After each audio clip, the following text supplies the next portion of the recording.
Hello, नमस्कार साथियों। एक बार फिर आप लोगों का स्वागत है मेरे इस यूट्यूब चैनल में। तो आज के इस वीडियो में हम लोग देखेंगे हिस्ट्री से संबंधित कुछ महत्वपूर्ण प्रश्नों को, जो आपके आने वाले सभी प्रतियोगिता परीक्षाओं के लिए काफ़ी महत्वपूर्ण होगा।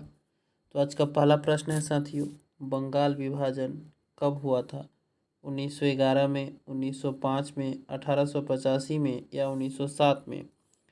तो इसका सही उत्तर होगा साथियों कि बंगाल विभाजन जो हुआ था वह वर्ष 1905 में हुआ था।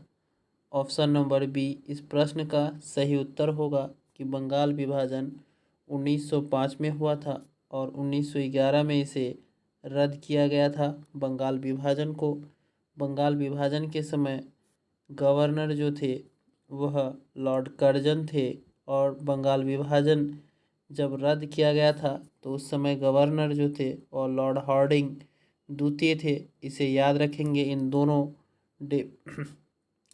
ईस्वी को साथियों, कि बंगाल विभाजन 1905 में कर्जन के द्वारा किया गया था और बंगाल विभाजन रद्द 1911 में हार्डिंग द्वितीय के द्वारा किया गया था। साथियों, देखते हैं इस वीडियो में आप लोग 15 में से कुल कितने प्रश्न सही करते हैं। अगला प्रश्न है प्रश्न नंबर 2। प्रश्न नंबर 2 कर रहा है, नंद वंश के पश्चात मगध पर किस राजवंश ने शासन किया?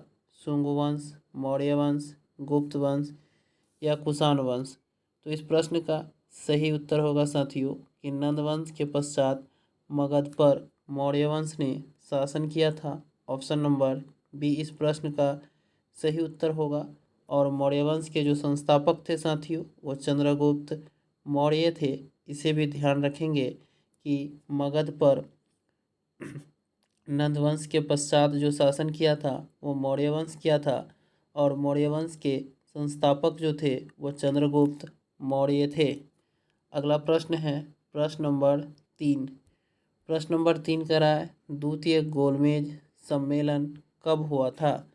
तो साथियों, आप लोगों को पता है कि प्रथम गोलमेज सम्मेलन जो हुआ था वो वर्ष 1930 में हुआ था, द्वितीय 1931 में और तृतीय जो है वह वर्ष 1932 में हुआ था। तो इस प्रश्न का सही उत्तर होगा कि द्वितीय गोलमेज सम्मेलन जो हुआ था वह वर्ष 1931 में हुआ था।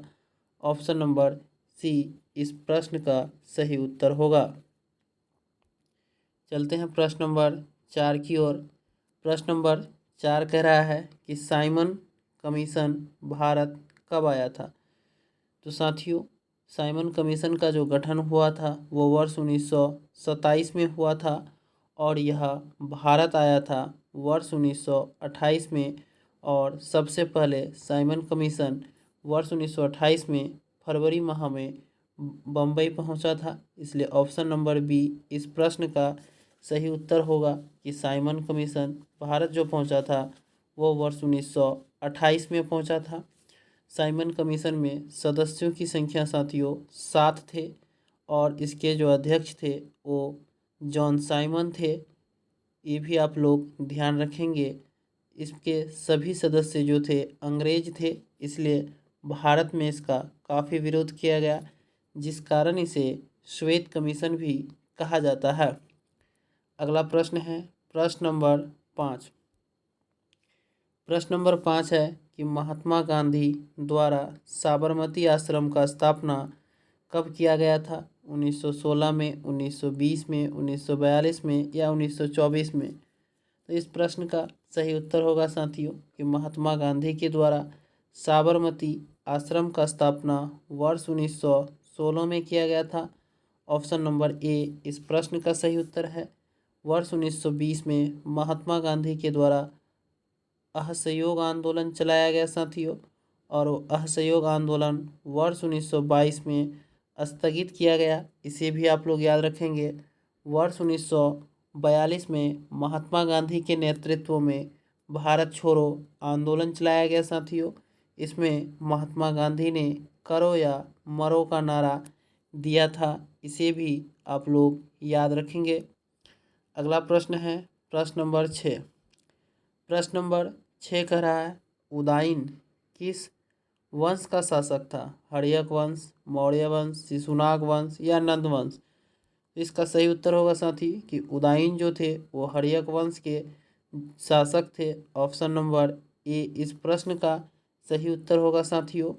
मौर्य वंश के शासक चंद्रगुप्त मौर्य और अशोक थे, और भी कई शासक इसमें थे साथियों, लेकिन हर्यक वंश के जो शासक थे वो उदयन हर्यक वंश के शासक थे। उदयन ने ही पाटलिपुत्र नगर की स्थापना किया था, इसे भी आप लोग ध्यान में रखेंगे। अगला प्रश्न है प्रश्न नंबर 7। प्रश्न नंबर 7 कह रहा है अष्टदिग्गज किसके दरबार में रहते थे? शिवाजी के, कृष्णदेव राय, हर्षवर्धन या चंद्रगुप्त द्वितीय? तो साथियों इसका सही उत्तर होगा कि अष्टदिग्गज जो थे वो कृष्णदेव राय के दरबार में रहते थे। ऑप्शन नंबर बी इस प्रश्न का सही उत्तर होगा कि अष्टदिग्गज कृष्णदेव के राय के दरबार में रहते थे। अगला प्रश्न है प्रश्न नंबर 8। प्रश्न नंबर 8 कह रहा है क्रिप्स मिशन भारत कब आया था? 1940, 1945, 1942 या 1928? तो इसका सही उत्तर होगा साथियों कि क्रिप्स मिशन जो है वह वर्ष 1942 में भारत आया था।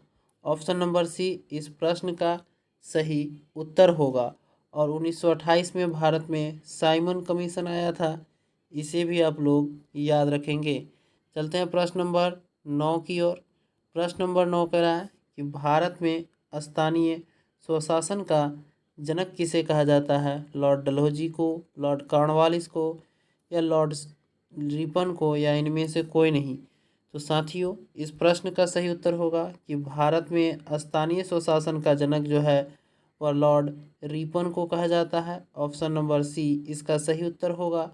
लॉर्ड कॉर्नवालिस को जो है नागरिक सेवा का जनक माना गया है, और लॉर्ड डलहौजी को भारतीय रेल सेवा का और डाक सेवा का भी जनक कहा जाता है। प्रश्न नंबर 10 है साथियों कि गिरनार अभिलेख निम्न में से किस शासक से संबंधित है? रुद्रदामन, समुद्रगुप्त, स्कंदगुप्त या पुलकेशिन? तो इसका सही उत्तर होगा साथियों कि गिरनार अभिलेख जो है वह रुद्रदामन से संबंधित है। ऑप्शन नंबर ए इस प्रश्न का सही उत्तर होगा। साथियों आप लोग अब तक कितने प्रश्न को सही कर चुके हैं, इसका जवाब आप लोग कमेंट बॉक्स के माध्यम से दें। प्रश्न नंबर 11 है साथियों, यह आपसे पूछ रहा है कि गांधी इरविन समझौता कब हुआ था? 1931 में, 1935 में, 1909 में या 1885 में? तो इसका सही उत्तर होगा कि गांधी इरविन समझौता जो हुआ था वर्ष 1931 में हुआ था। ऑप्शन नंबर ए इसका सही उत्तर है। वर्ष 1935 में रिजर्व बैंक ऑफ इंडिया का स्थापना हुआ था, और इसका राष्ट्रीयकरण वर्ष 1949 में हुआ था, इसे भी याद रखेंगे। वर्ष 1885 में भारतीय राष्ट्रीय कांग्रेस की स्थापना हुआ था, इसे भी आप लोग साथियों याद रखेंगे। और इसके संस्थापक जो थे वो ए.ओ. ह्यूम थे, और प्रथम अध्यक्ष वोमेश चंद्र बनर्जी थे, तथा भारतीय राष्ट्रीय कांग्रेस की स्थापना मुंबई में हुई थी, इसे भी याद रखेंगे। अगला प्रश्न है साथियों प्रश्न नंबर 12। प्रश्न नंबर 12 कह रहा है लोकनायक के नाम से किसे जाना जाता है? महात्मा गांधी को, जयप्रकाश नारायण को, सुभाष चंद्र बोस को या बाल गंगाधर तिलक को? तो इसका सही उत्तर होगा साथी लोकनायक के नाम से जो जाना जाता है वह जयप्रकाश नारायण को जाना जाता है, जो बिहार से संबंधित थे। सुभाष चंद्र बोस को साथियों नेताजी के उपनाम से जाना जाता है, ये भी ध्यान रखेंगे कि नेताजी का उपनाम सुभाष चंद्र बोस का था, और लोकनायक के नाम से जयप्रकाश नारायण को जाना जाता था। अगला प्रश्न है प्रश्न नंबर 13। प्रश्न नंबर 13 कह रहा है साथियों कि बंगाल का प्रथम गवर्नर कौन थे? William Bentinck, Robert Clive, Lord Dalhousie या इनमें से कोई नहीं? तो इसका सही उत्तर होगा साथियों बंगाल का प्रथम गवर्नर जो थे वह रॉबर्ट क्लाइव थे। ऑप्शन नंबर बी इस प्रश्न का सही उत्तर होगा कि बंगाल का प्रथम गवर्नर तो रॉबर्ट क्लाइव थे। अगला प्रश्न है प्रश्न नंबर 14। प्रश्न नंबर 14 कह रहा है भारत का प्रथम गवर्नर जनरल कौन थे? Robert Clive, Warren Hastings, William Bentinck या इनमें से कोई नहीं? तो इसका सही उत्तर होगा कि भारत का प्रथम गवर्नर जनरल जो थे वह विलियम बेंटिक थे। ऑप्शन नंबर सी इस प्रश्न का सही उत्तर होगा साथियों।